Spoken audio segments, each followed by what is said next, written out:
आप सभी का हमारे प्रशस्त एकेडमी चैनल पर हार्दिक स्वागत है। आज हम आदिकालीन साहित्य का अध्ययन करेंगे। शुक्ल जी के अनुसार आदिकाल की समय सीमा संवत 1050 से संवत 1375 है। हजारी प्रसाद द्विवेदी के अनुसार आदिकाल की समय सीमा 10वीं से 14वीं सदी है। आदिकाल की प्रवृत्तियाँ: ऐतिहासिकता का अभाव। कवियों ने जो वर्णन प्रस्तुत किया है उसमें इतिहास के तथ्यों का अभाव है। अतिशयोक्तिपूर्ण वर्णन: कवियों ने अपने नायक के कर्मों और युद्ध स्थलों में नायक के कर्तव्यों का वर्णन बहुत ही बढ़ा चढ़ा कर किया है, जिससे विश्वास नहीं होता कि ऐसी भी घटना हो सकती है। इतिहास विरुद्ध तथ्य: कवियों ने जो तथ्य प्रस्तुत किए हैं वो इतिहास के विरुद्ध है, अर्थात जो इतिहास की पुस्तकें हैं उसमें अगर मिलान किया जाए तो कवियों के वर्णन में और इतिहास के तथ्यों में अंतर हो जाता है।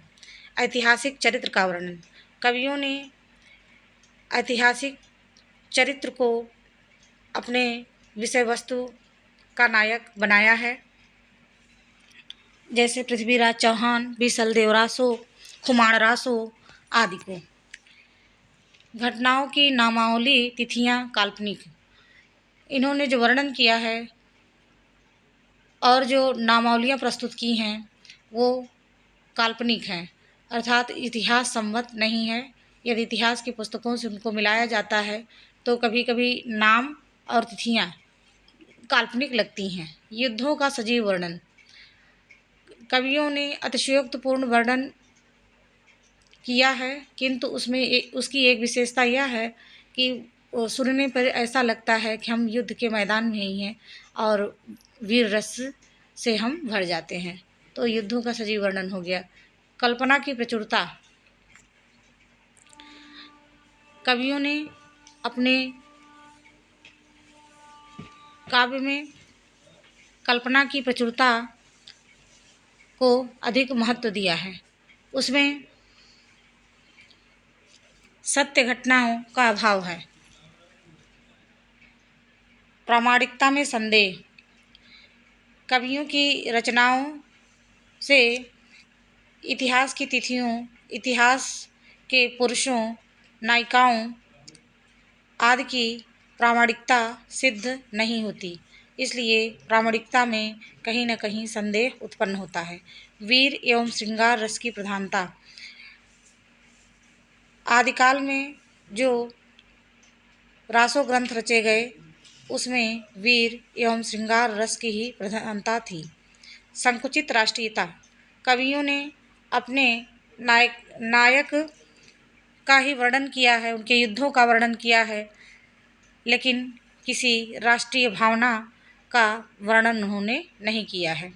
विविध छंदों का प्रयोग, जैसे दोहा, गाथा, पद्धर, तोमर, तोटक आदि छंदों का प्रयोग आदिकालीन कवियों ने किया है।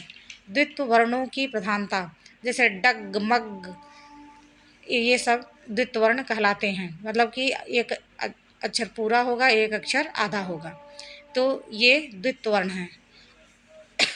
अलंकारों का स्वाभाविक प्रयोग: इन्होंने अपने वीर रस एवं श्रृंगार रस की रचनाओं में अलंकारों का बहुत ही स्वाभाविक प्रयोग किया है, जिसमें इन्होंने उपमा,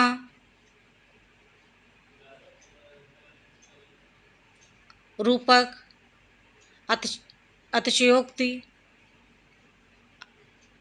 आदि अलंकारों का प्रयोग किया है। डिंगल पिंगल भाषा का प्रयोग: इनके जो वीर रस की जो रचनाएं हैं उसमें डिंगल भाषा और जो श्रृंगार रस की रचनाएं हैं उसमें पिंगल भाषा का प्रयोग किया है। शुक्ल जी ने आदिकाल को 4 प्रकरणों में बांटा है। अब यहाँ से देखिए प्रश्न कैसे आता है कि पहले तो ये शुक्ल जी के अनुसार वीर गाथा काल की समय सीमा क्या है ये, फिर हजारी प्रसाद द्विवेदी के अनुसार आदिकाल की समय सीमा क्या है। आजकल एक वो चला है कि पूरी किताब पढ़ाई जा रही है, पूरी किताब पढ़ने से प्रश्न नहीं बनते, प्रश्न जो है ऑथेंटिक किताबों से और चुनी हुई किताबों से ही बनता है। इसलिए जो भी पढ़िए गहराई से पढ़िए और अच्छे तथ्यों को पढ़िए। अब आदिकाल की प्रवृत्तियाँ, इसमें देखिए 3 चीज़ें बहुत महत्वपूर्ण हैं जो हमेशा आता है। संकुचित राष्ट्रीयता, तो पूछता है कि आदिकाल की विशेषता है, उसमें देगा कि राष्ट्रीयता की भावना, तो ये गलत हो जाएगा क्योंकि यहाँ पे संकुचित राष्ट्रीयता है। फिर है इतिहास विरुद्ध तथ्य, तो प्रश्न आ जाता है इतिहास संबद्ध तथ्य, तो ये भी गलत हो जाता है क्योंकि उनकी जो रचनाएं थी उसमें इतिहास विरुद्ध तथ्य हैं। और एक प्रश्न आ जाता है कि द्वित्व वर्णों का अभाव, तो द्वित्व वर्णों का अभाव नहीं था, द्वित्व वर्णों की प्रधानता थी। तो 3 चीज़ याद रखिएगा, संकुचित राष्ट्रीयता, द्वित्व वर्णों की प्रधानता और इतिहास विरुद्ध तथ्य। फिर है शुक्ल जी ने आदिकाल को 4 प्रकरणों में बांटा है। पहला प्रकरण है उनका सामान्य परिचय, दूसरा प्रकरण है अभ्रंश साहित्य जिसमें उन्होंने सिद्ध साहित्य, जैन साहित्य और नाथ साहित्य को रखा है, तीसरा है वीर गाथा रासो काव्य और चौथे में है फुटकल काव्य। आजकल नेट की परीक्षा में खूब पूछा जा रहा है कि शुक्ल जी ने आदिकाल को कितने प्रकरणों में बांटा है, तो 4 प्रकरणों में बांटा है। तो अब प्रकरण पूछ लिया है तो आगे के क्रम में पहले प्रकरण में क्या है, दूसरे प्रकरण में क्या है, तीसरे प्रकरण में क्या है और चौथे प्रकरण में क्या है, ये इम्पॉर्टेंट हो जाता है, ये हमको याद होना चाहिए। पहले प्रकरण में सामान्य परिचय, दूसरे में अभ्रंश साहित्य जिसमें सिद्ध साहित्य, जैन साहित्य, नाथ साहित्य, तीसरे में वीर गाथा रासो काव्य और चौथे में फुटकल काव्य। अब सिद्ध साहित्य, सिद्ध साहित्य स्रोत कहाँ से मिला? हर प्रसाद शास्त्री, इनकी रचना बौद्ध गान ओ दोहा जो बंगला में है। धर्मवीर भारती की रचना सिद्ध साहित्य, हजारी प्रसाद द्विवेदी की रचना सिद्ध साहित्य उद्भव और विकास, डॉक्टर नामवर सिंह की रचना हिंदी के विकास में अपभ्रंश का युग। मतलब ये किताबें जो हैं इन किताबों से सिद्ध साहित्य का स्रोत मिलता है। अब सिद्धों की कुल संख्या 84 थी, सिद्धों की कुल संख्या 84 थी, ये ध्यान दीजिएगा। इसमें 80 पुरुष और 4 महिला थीं। शुक्ल जी के अनुसार 3 महिला थीं।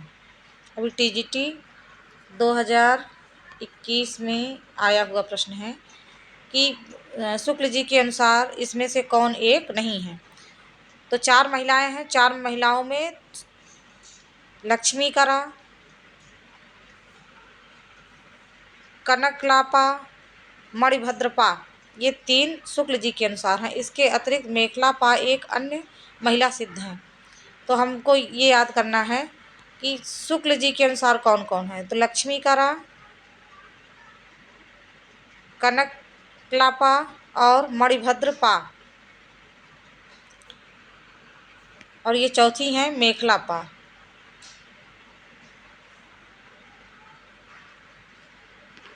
सिद्ध निरीश्वरवादी थे, इनका जीवन प्राकृतिक था या बौद्धों के तंत्र मंत्र साधना से संबद्ध थे। सिद्धों की भाषा संध्या भाषा नहीं होगा, संधा भाषा,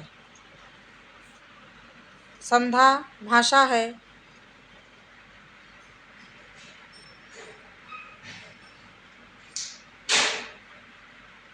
नारी को इसमें प्रज्ञा, राजकी, नटी, ब्रह्माणी, डोम्बिनी आदि कहलाती थी। नारी जो है प्रज्ञा, रजकी, नटी, ब्रह्माणी,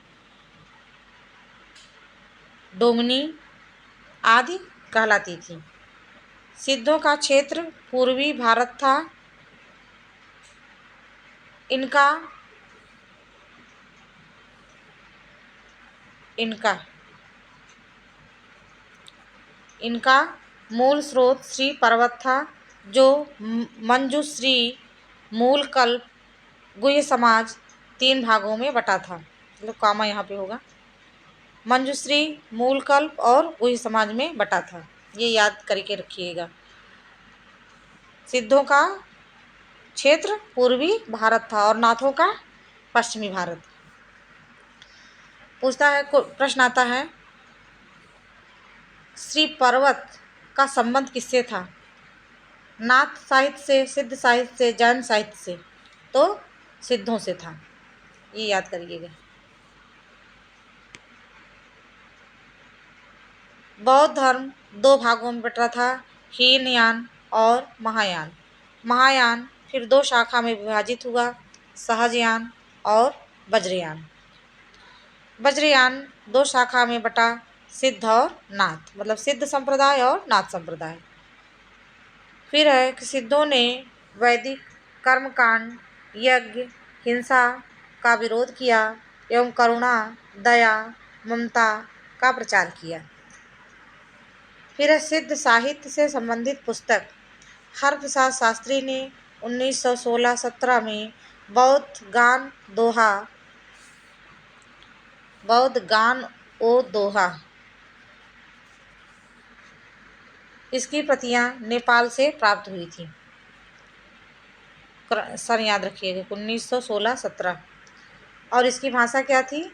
बंगला। ये बंगला में लिखा गया था।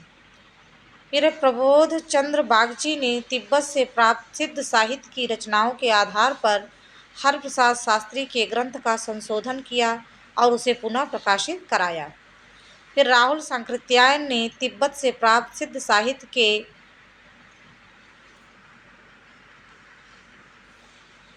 प्रतियों के आधार पर 1945 ईस्वी में हिंदी काव्यधारा, ये पूरा याद करिएगा, इम्पोर्टेंट है, कि राहुल सांकृत्यायन को कहाँ से प्रतियां प्राप्त हुई थी? तिब्बत से प्राप्त हुई थी। और किस सन में हिंदी काव्यधारा का प्रकाशन हुआ था? तो 1945 ईस्वी में। बहुत बार प्रश्न आ चुका है। इसमें सरहपा की रचनाएं भी सम्मिलित थीं।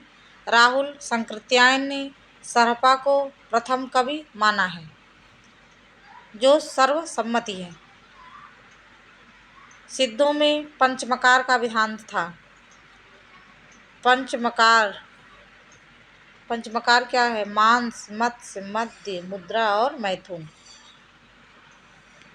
सिद्ध साहित्य के प्रमुख कवि कौन कौन से हैं? सरहपा, कणहपा, सबरपा, लुइम्पा, डोम्बिपा, कुकुरिपा। सरहपा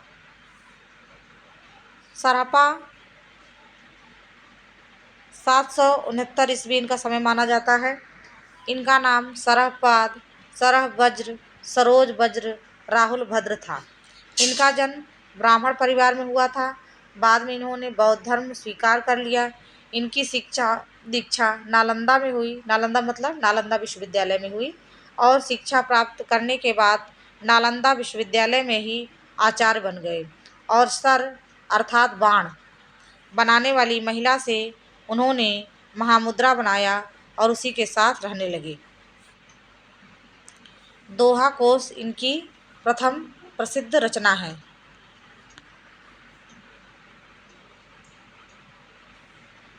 सरहपा दोहा एवं चौपाई के प्रथम प्रयोक्ता माने जाते हैं। टीजीटी 2021 में प्रश्न आया था कि दोहा के प्रथम प्रयोक्ता कौन है? तो दोहा के प्रथम प्रयोक्ता जो है जोइंदू हैं, जबकि दोहा चौपाई के प्रथम प्रयोक्ता सरहपा हैं। तो दोनों अलग अलग चीज़ें हैं, ध्यान दीजिएगा कि दोहा चौपाई के प्रथम प्रयोक्ता सरहपा और दोहा के प्रथम प्रयोक्ता जोइंदू कवि। जोइंदू। सरहपा ने गुरु महिमा का वर्णन और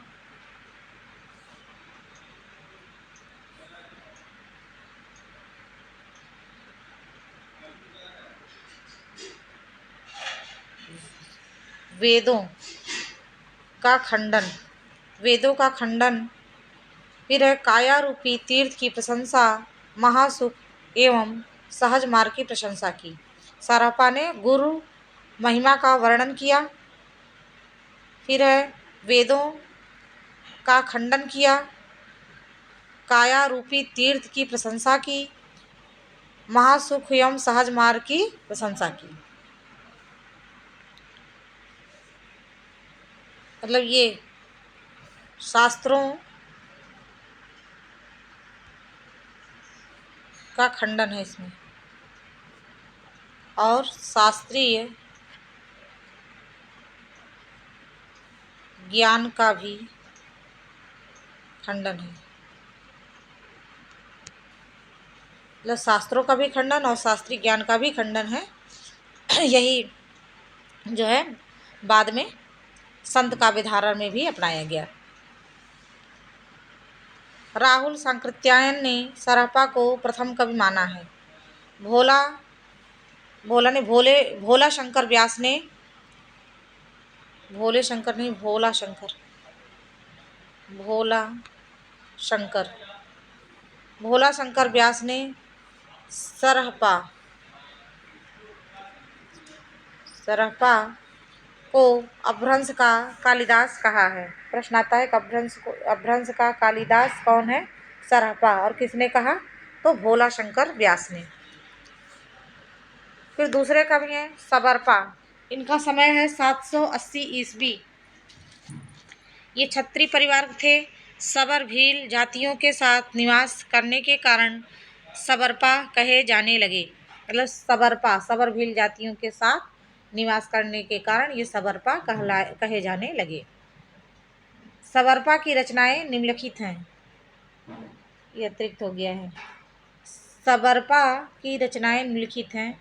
चर्यापद, महामुद्रा, वज्र गीत, शून्यता दृष्टि, चित्त गुहा, गंभीरार्थ। गंभीर अर्थ नहीं है, गंभीरार्थ, गंभीरार्थ,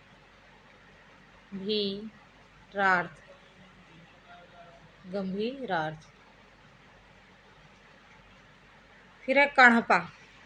कण्हपा का समय 820 ईस्वी है। इनका जन्म कर्नाटक में हुआ था। यह जालंधर पा के शिष्य थे और बिहार के सोमपुरी में रहते थे। इनकी रचना में रहस्यवाद था।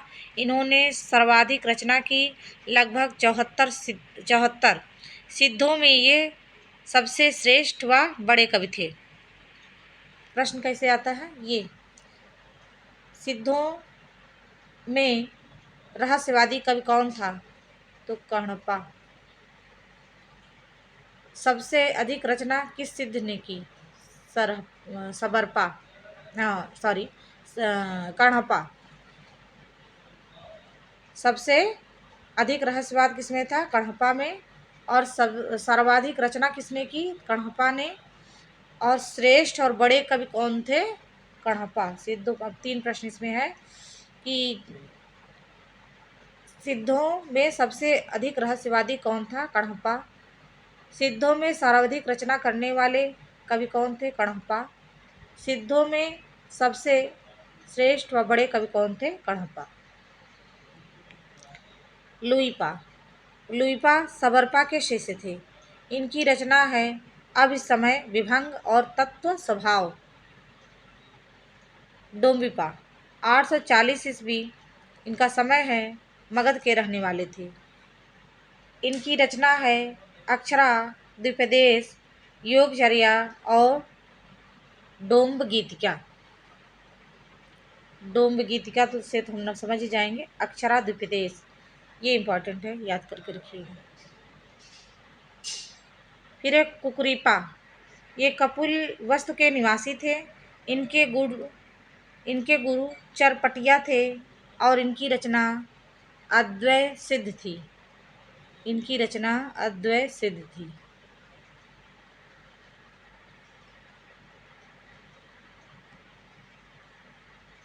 ये ये अक्षराद्युपदेश जो है डोम्बिपा की रचना, और अद्वैत सिद्ध जो है वो कुकृपया की रचना। इस तरह से सिद्ध साहित्य के कवि और उनकी रचनाओं का अध्ययन हम कर लिए। कल हम अगले टॉपिक पर अध्ययन करेंगे। धन्यवाद।